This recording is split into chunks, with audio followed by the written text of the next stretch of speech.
मारने वाले से बचाने वाले का अधिक अधिकार होता है।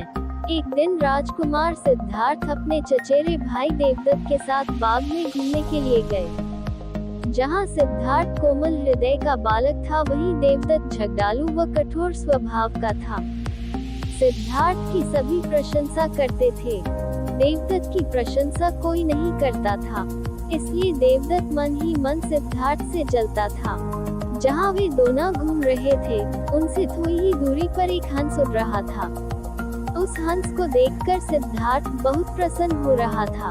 तभी देवदत्त ने कमान पर तीर चलाया और हंस की ओर छोड़ दिया। तीर सीधा जाकर हंस को लगा। वह घायल हो गया और छटपटा कर नीचे गिर पड़ा। सिद्धार्थ ने दौड़कर उस घायल हंस को उठाया। उसने हंस के घायल शरीर से बह रहे लहू को साफ किया और उसे पानी पिलाया। तभी देवदत्त वहां आ पहुंचा। उसने क्रोध से सिद्धार्थ की ओर देखा और बोला, इस हंस को चुपचाप मुझे दे दे। सिद्धार्थ, इसे मैंने तीर मारकर नीचे गिराया है। नहीं, सिद्धार्थ ने हंस की पीठ सहलाते हुए उत्तर दिया, मैं इस हंस को तुम्हें नहीं दे सकता। तुम निर्दयी हो, तुमने इस निर्दोष हंस पर तीर चलाया है। यदि मैं इसे न बचाता तो इस बेचारे की जान चली जाती। देखो सिद्धार्थ, देवदत्त उसे घुका बोला, ये हंस मेरा है। इसे मैंने तीर मारकर नीचे गिराया है।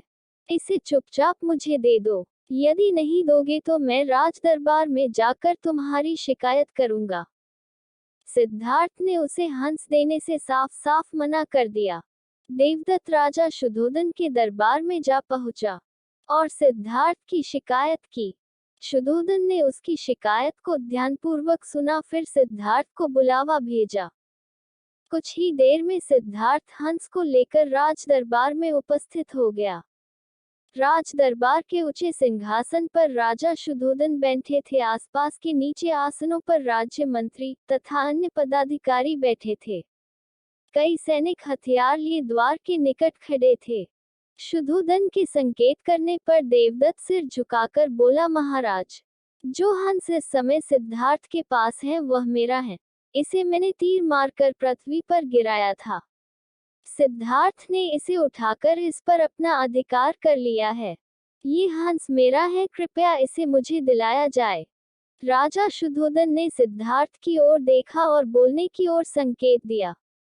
कहा, महाराज, ये हंस निर्दोष है, ये बिना किसी को कोई कष्ट दिए उड़ा जा रहा था। देवदत्त ने इसे तीर मारकर घायल कर दिया। मैंने इसका उपचार किया है, इसके प्राण बचाए हैं। मैं समझता हूँ कि प्राण लेने वाले से अधिक प्राण बचाने वाले का अधिकार होता है। मैं आपसे प्रार्थना करता हूँ कि यह हंस मेरे पास ही रहने दिया जाए। मैं इसे बिल्कुल स्वस्थ करके आकाश में उड़ा देना चाहता हूँ। शुद्धोधन ने अपने सभासदों से विचार विमर्श किया। वे सभी एक ही स्वर में बोले, महाराज, राजकुमार सिद्धार्थ का कहना बिल्कुल ठीक है। जीवन लेने वाले से बचाने वाले का अधिक अधिकार होता है। अतः हंस राजकुमार सिद्धार्थ के पास ही रहने देना चाहिए। राजा शुद्धोधन ने सभासदों की बात मान ली। उन्होंने सिद्धार्थ से कहा, इस हंस पर तुम्हारा अधिकार है, तुम इसे ले जा सकते हो। सिद्धार्थ हंस को लेकर प्रसन्नतापूर्वक अपने भवन की ओर चला गया। उसने प्रेमपूर्वक उस हंस का उपचार किया। जब वह बिल्कुल ठीक हो गया तो उसने उसे उसके घोंसले की ओर उड़ा दिया। देवदत्त सिद्धार्थ से पहले ही ईर्ष्या करता था। इस घटना के बाद तो उसकी ईर्ष्या और भी भड़क उठी।